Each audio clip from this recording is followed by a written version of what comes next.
Hello there, my name is JSY, and I got a nice article to read for you in case you don't want to read it yourself. Or maybe you're planning on getting this new Battle Path Premium vehicle. It's called the TOS-1M Buratino. And this article, it's a long one, so if I take a couple breaks, forgive me. This is one cut. No edits, just me, myself, and my echo and my shadow. And it's from Valentine's Day, February 14th, 2023. It goes a little like this. It starts off, it says, Commanders. Yes, that's a playable TOS. And yes, it's the top prize of the Eclipse Battle Path. Now that we hopefully have your attention, let's talk a bit about the vehicle series and where the 30mm gun on it came from because that's no ordinary rocket launcher. Without further ado, here's the history of the TOS-1M Buratino.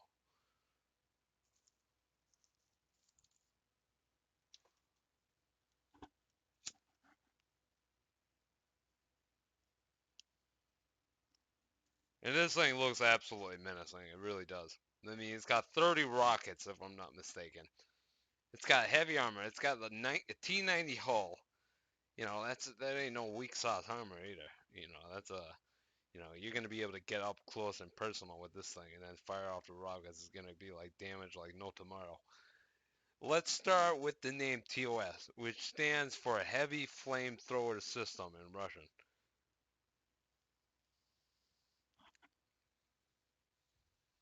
Hold on, give me a second.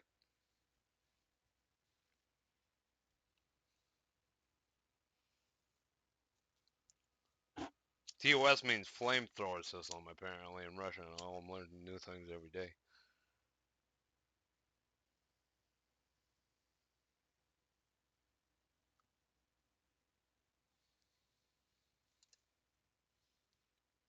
This is due to the fact that the Russians consider thermobaric launchers and weaponry in general to be an evolution of flamethrowers, much like the Schmel handheld thermobaric rocket launcher that was developed during the war in Afghanistan. So it's a new technology here. The history behind the TOS series goes further back, though, all the way back to the 1960s. In 1969, VK Pikolov became the commander of Soviet chemical troops, and what he really wanted was to have a flamethrower artillery system amongst his arms.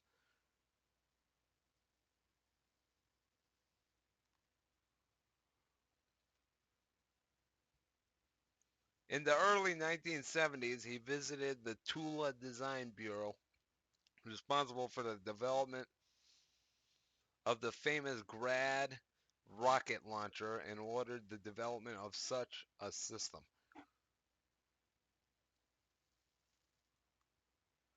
The initial project was ready in the August of 1972 and consisted of a T-72 based rocket launcher with a 3 kilometer range, an ammunition truck, and new incendiary unguided rockets. The next few years were spent developing incendiary rockets mixtures until the design was more or less realistic and was approved for further, more detailed development in 1976. That's where the name Buratino appeared first. It was a designation for the entire project.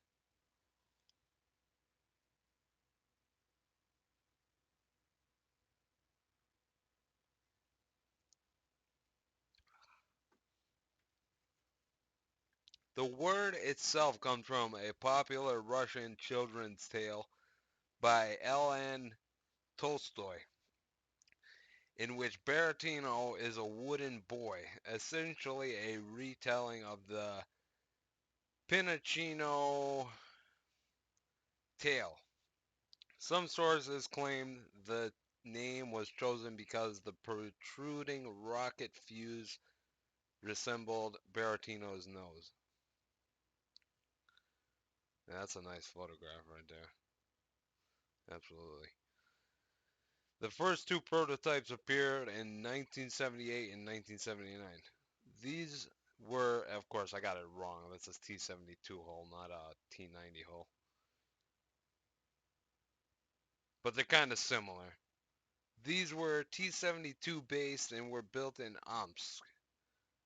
The vehicle passed its trials successfully but wasn't accepted in service due to its insufficient firepower.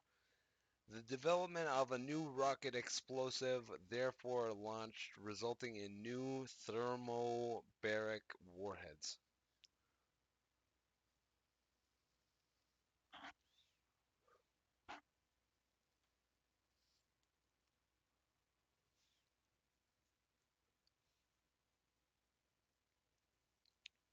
A few words about thermobarics.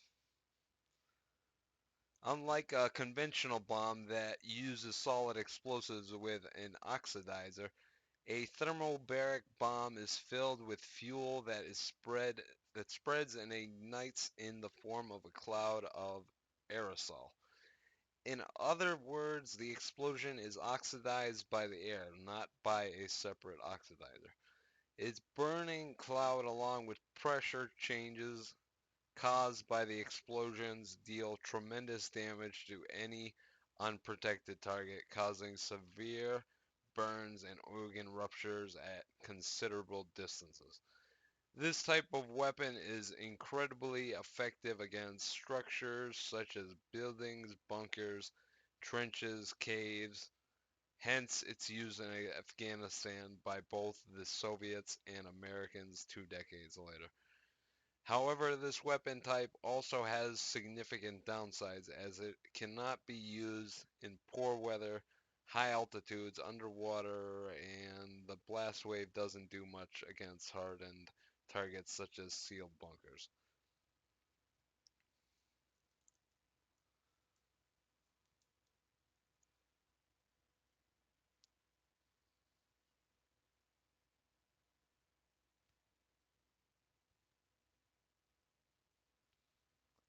Yeah, that's I can't say any. I mean, just it's just huge. It's just I mean, this is a very desirable one to have. That's for sure. Back to our short history part. The year was 1988 and the war in Afghanistan was not going well for the Soviets. While it could not turn the tides of war in Soviet favor, the performance of the two prototype Buratino rocket launchers in Afghanistan was highly successful. It quickly became possibly the most feared Soviet weapon system due to the fact that its 220 millimeter thermobaric rockets were utterly and completely devastating. The Buratino was a relic of the times when the urban fighting success wasn't measured by rooms cleared but by city blocks leveled. The Buratino was officially accepted in service in 1995, although it wasn't until 1999 when it was first officially shown in public during the Second Chechen War. It's worth noting that it isn't the artillery branch that's operating the TOS vehicles. These systems are operated by Russia's chemical NBC protection troops. Um, Likely a throwback to how the entire program started. 2 years later, in 2001, a more famous version of the Buratino appeared.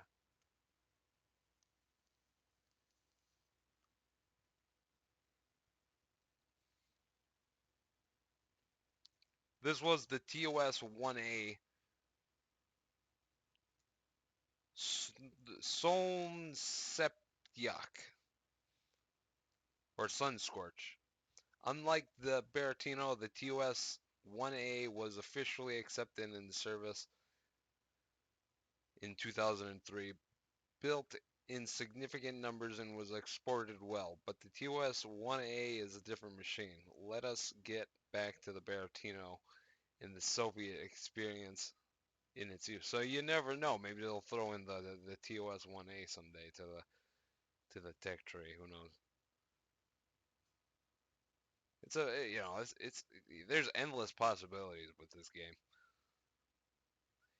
Even during the very first engagements, it was clear that due to its relatively low range of 3 kilometers or so, the Buratino had a problem as, unlike the other self-propelled artillery pieces in Soviet and later Russian service, it sometimes found itself within the range of enemy retaliation. Additionally, when reloading or deploying to fire, the Buratino was completely defenseless.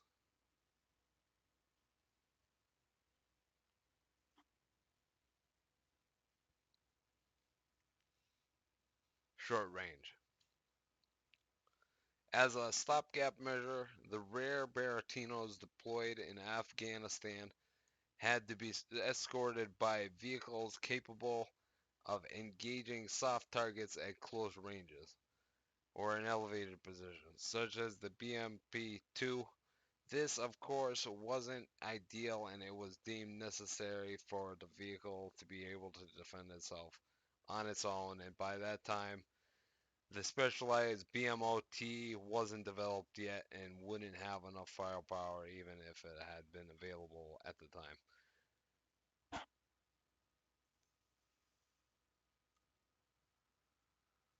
To address these issues, a project called TOS-1M was developed in 1997, and evolution-wise, it falls right between the TOS-1 and TOS-1A.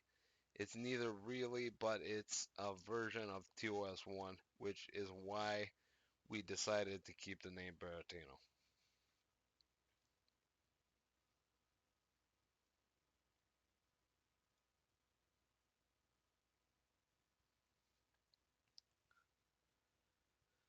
Kind of some sort of schematic or something here, showing all the different parts of it. I I believe that's what this is all about. I'm sure it says it here, maybe. Yeah, here it goes. The design introduced the following improvements to the TOS. Additional 30 millimeter autocannon installed on the side of the turret below the launcher. In later iterations, this was removed due to the complications with its installation. Additional thermal imager, improved range from 3 kilometers to 5 to 7 kilometers, improved accuracy due to a modernized ballistic computer, improved rocket performance. The original Baratino's one rocket covered 700 M2 with a whole salvo covering 1 to 1.5 hectare, improved to 900 M2 and 2 hectares. That's some crazy math right there. Reduce height of the vertical by reducing the launcher capacity from 30 to 24 rockets.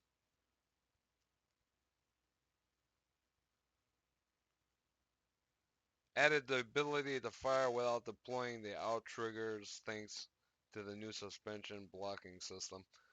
Upgraded chassis from the original T-72 platform to a contemporary tank with the T-80U being the most likely candidate due to the fact it was produced in Omsk. Additional protection in the form of hard kill APS.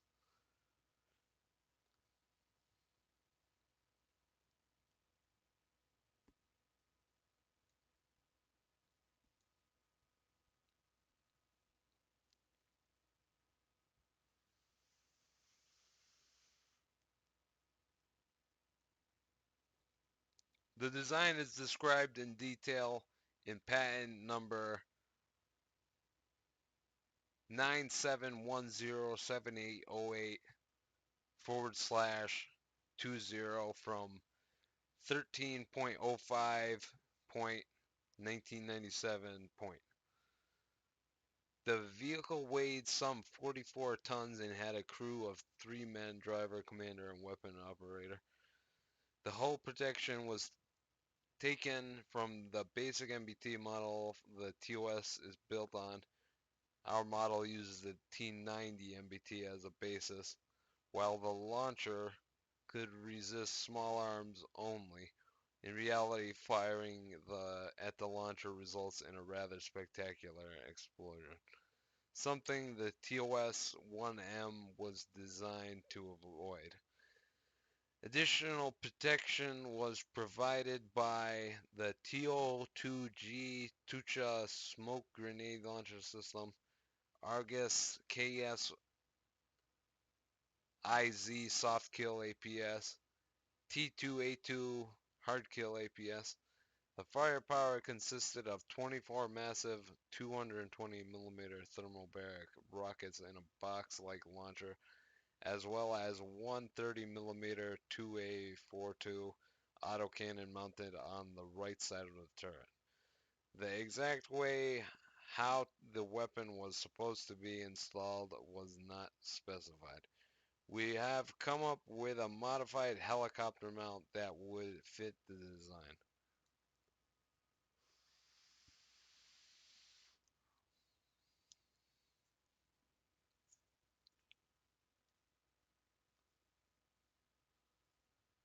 The launcher and the cannon could depress to -3 degrees and elevate to +48 degrees.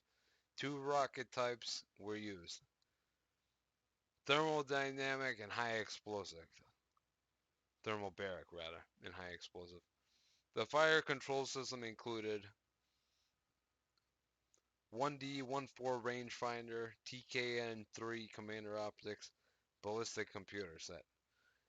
And an alternative weapons project was also envisioned. Instead of 24 220mm rockets, there was a version with 80 smaller 122 rockets developed from the Grad MLRS rockets, but not identical. At least one prototype was built and trialed with unknown results. Little else is known about this variant.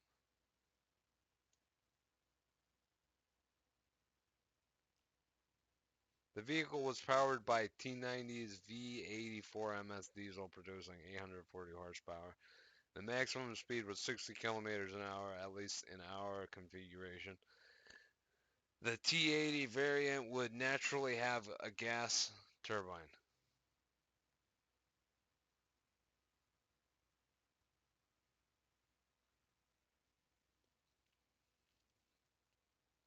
As you probably know by now, it wasn't approved for further development. The most likely reason is that the T80 series of MPTs fell out of favor after the infamous Battle of Grozny due to their poor performance and vulnerable ammunition. Anything T80 related would therefore have a hard time getting funding. Besides, the T80 chassis was not strong enough on its own and would have to be modified significantly, which constituted another major expense. The T-72 base or T-90 base TOS-1A was developed and produced instead. Russia itself was about 50 TOS-1A vehicles in service, but it also became a fairly successful export item, no doubt thanks to its terrifying reputation. Kazakhstan bought three in 2013 to 2014, first shown in 2015 during a military parade. These are intended to work with the BMPT's TOS-1A rockets hit the area and the Terminators mop up the rest. Azerbaijan also bought 18 to 36 in 2013 to 2014. These were T-90 based. Iraq bought 12 vehicles in 2014. Algeria bought 36 in 2017, first unveiled in 2018. Syria and Kazakhstan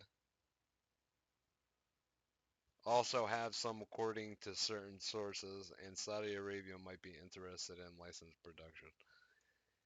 In total, the TOS-1A production seems to have reached approximately 160 to 200 vehicles between 2003 and this day.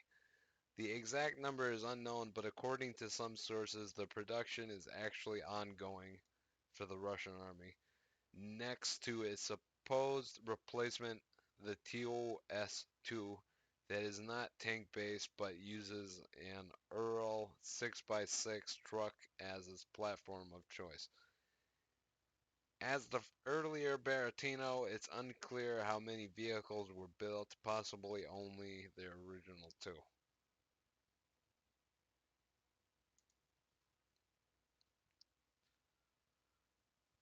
As for their combat use, as stated above, the first operational use for the two prototypes took place between 1988 and 1989 in Afghanistan. Some sources claim that they were used as early as 1985. It took another decade before they saw combat again. The Second Chechen War highlighted their fearsome firepower. The Iraqis used TOS successfully in 2014 during their war against the Islamic State.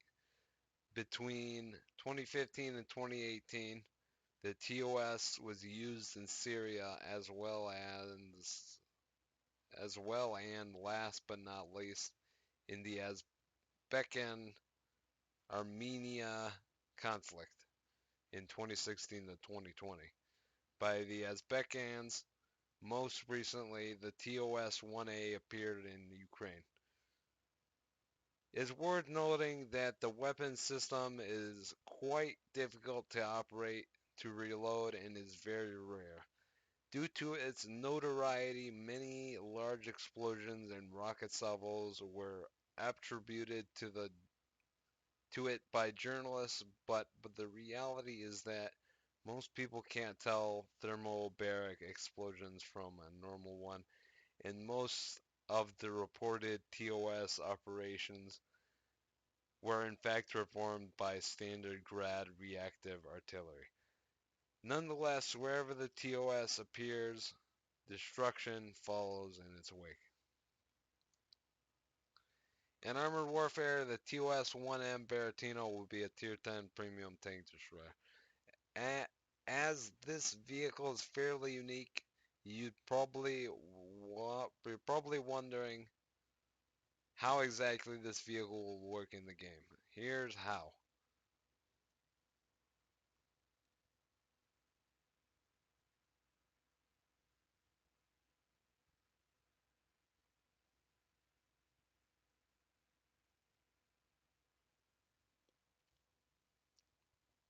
As you might have guessed from the screenshots, the platform is T90A based. This is not something fictional. In 2011, the TOS-1A was modernized to use a T90S chassis, and the T90S really is a T90A predecessor. The T90A uses Contact 5 armor, and you'll be glad to know that those side panels will be working as intended. We'll fix that for the basic T90A as well, but that is a topic for another time. 4:25 in the morning over here, East Coast time.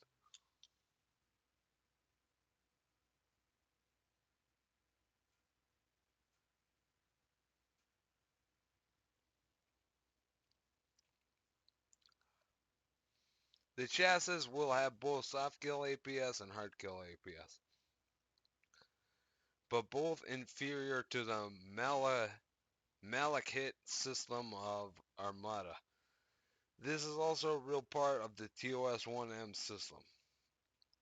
The launcher will be treated as an unmanned turret and will have enough armor to protect against 30mm autocannons. We'll be using a solution from the SBS PINDAD where the vehicle does technically not have an ammo rack module, as firing at the launcher would obviously immediately set off an explosion. which would be realistic but not very fun to play. There will be two firepower configurations and both will play very differently.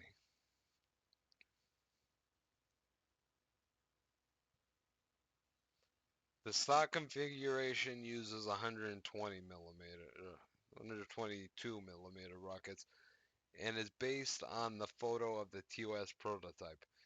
This configuration will essentially play like a Tier 10 version of the Tier 6 MT LB S8 AFE. That's the Ukrainian one, I'm pretty sure. A favorite vehicle of many players. In real life, the TOS is rather inaccurate and short range and will be implementing its essence to work exactly like that.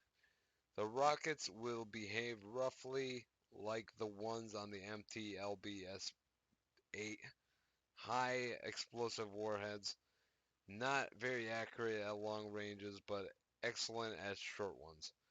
The rockets will fly directly towards the target, also just like on the MT-LB-S8.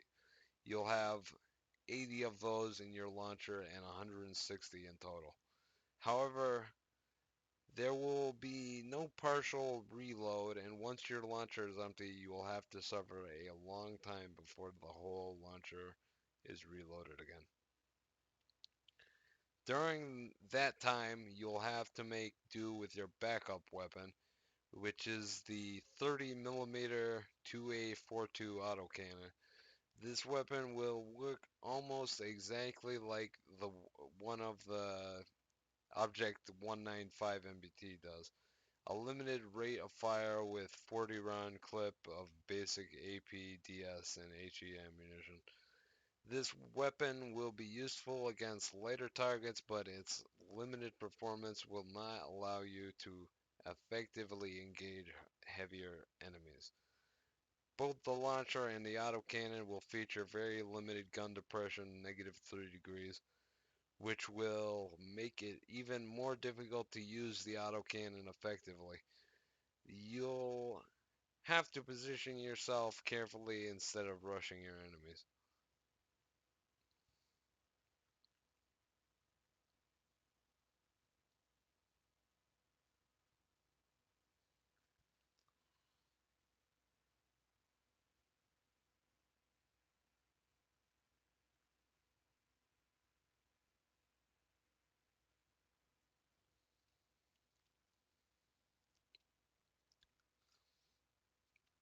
And then there's the upgraded configuration with 220 millimeter rockets. Yes, that's a thing. You'll be able to unlock this configuration with basic 220 millimeter thermobaric rockets by completing battle pass missions and tasks via the battle path workshop.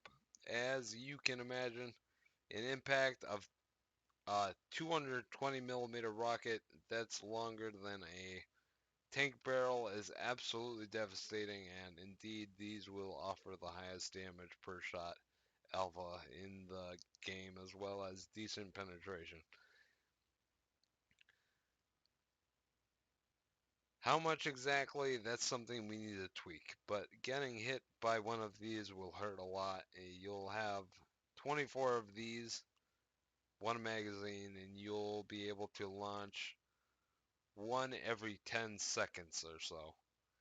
Additionally, you'll be able to unlock via the Battle Path workshop even more powerful thermobaric 220 millimeter rockets that trade the ability to cause damage by direct hits by having reduced penetration for more splash damage.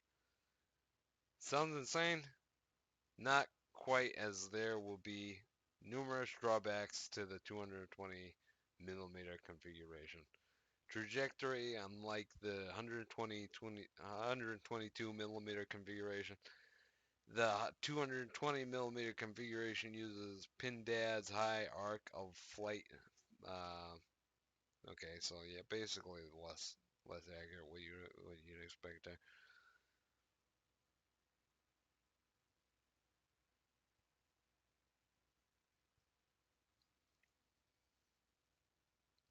Flight velocity.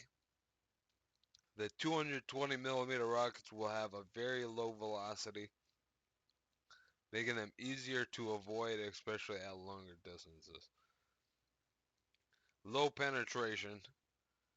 The 220 millimeter rockets will not penetrate thick armor, and most damage they will cause will be reduced. Skills increasing the amount of ammunition carried will not work here, as using it will trigger a reload of several minutes, effectively disabling the launcher until the end of combat.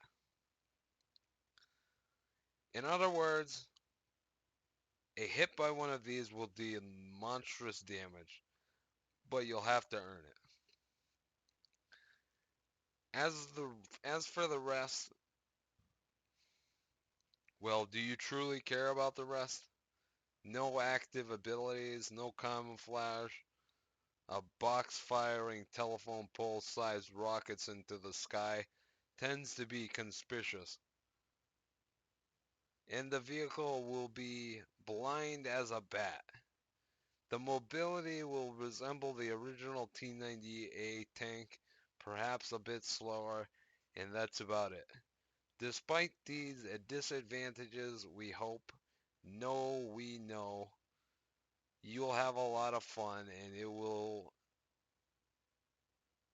with it, and just like you are with the AVRE, because this is the TOS. It hardly gets any more awesome than that. And that was a long article. Well, it was fun to read, you know. Sometimes I sometimes I learn things just by well, you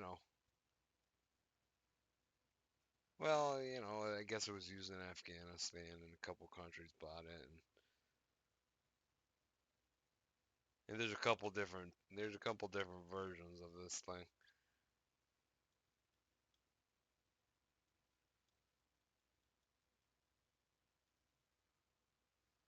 It's really cool. It comes with the 30 millimeter autocannon though, so that's gonna be pretty neat.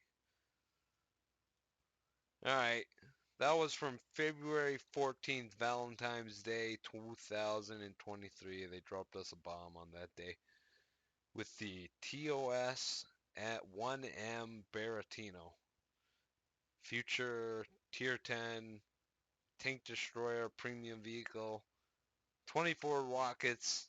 Then you gotta reload.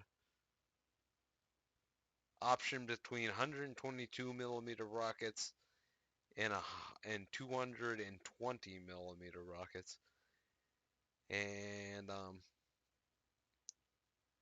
pretty good.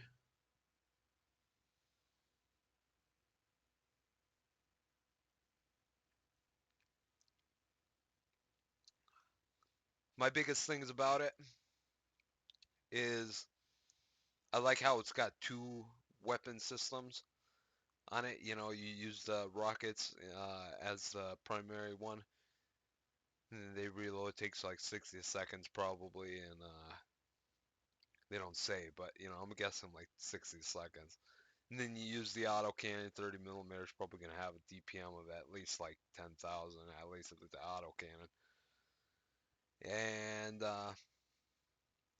yeah, that's pretty cool. So if you enjoyed this little talk, the history of the TOS-1M Buratino, then drop me a like, and otherwise, keep on listening. Have a good one, pleasant thoughts, and I'll catch you later. Bye.